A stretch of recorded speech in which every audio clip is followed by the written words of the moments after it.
Dr. Hassan, what are the most significant disparities that you've observed in the treatment of bladder cancer among different demographic groups?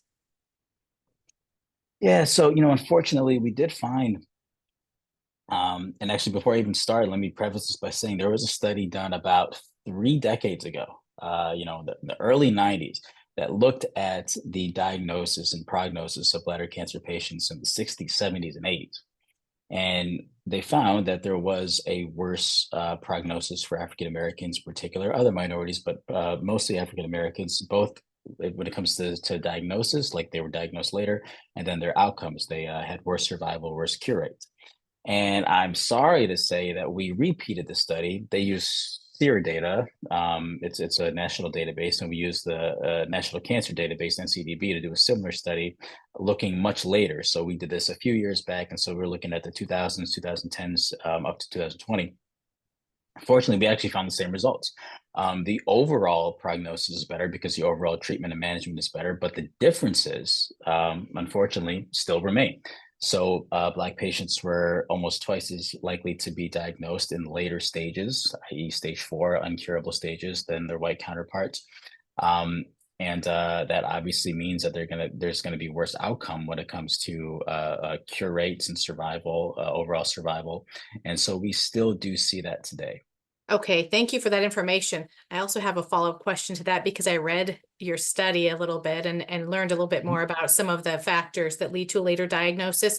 So if you have a patient sitting in front of you who is afraid maybe they're going in, they have blood in their urine, which is a symptom, could be a symptom of bladder cancer.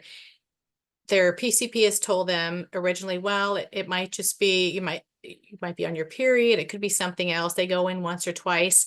A patient is afraid to confront their doctor or say, is there any way we can follow up on it more? Maybe they don't want to offend their doctor. Maybe they're just afraid to do it. Do you have any piece of advice for that patient? Just so they don't get diagnosed in a later stage, if that is the reason why they might be diagnosed later, what would your advice be to that patient sitting there telling you these Yeah, things they're having? totally.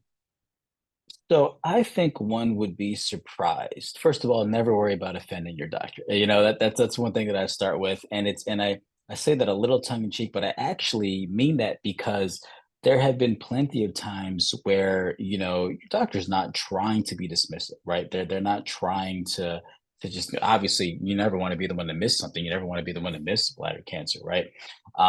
And so you might just not be thinking about something at that moment. You might really be sitting there and going, "Oh, look, it's very likely not this," because I know my list of diagnoses, and I know like what's more common and what's not. That's part of my job.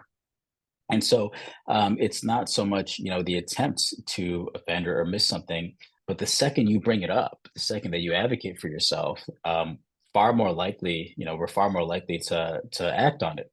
And that's just kind of a universal principle. There might be something that they missed. There might be, maybe you're perimenopausal and you haven't had a menses in a couple of years, and the doctor just missed that. There could be just something that you know your body. You should advocate for yourself in those situations. Do not worry about offending, because honestly, you're not. Like I can't really imagine. I couldn't. I'll admit there have definitely been times where someone asked about something that I wasn't thinking about, not intentionally, and I just, oh yeah, of course, we'll look into that. There's no offense, taken, so I wouldn't worry about that. And even if they were offended, this is your body; it could be life or death. You shouldn't worry about that.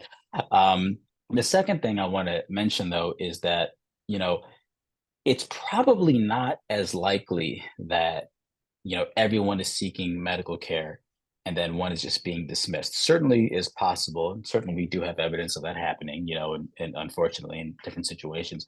But it's probably more a reflection of certain people will have primary care and certain people just don't. If you don't have insurance, for example, you're not as likely to go to have a routine checkup, right? And these routine checkups, they'll check the urine, they'll do urinalysis, and you might not notice blood in the urine, but they can tell it microscopically. But if you're not routinely doing this, as a screening process, then you're not going to detect it, right? And so I think one reoccurring theme in healthcare in general is just preventive medicine. And I think that we really have to work hard to implement that for all groups. And certainly there's a disproportionate lower primary care coverage of certain minorities and socioeconomic groups that we really have to do better at. And I think that will translate into detecting more bladder cancer earlier for whatever ethnic group you belong to.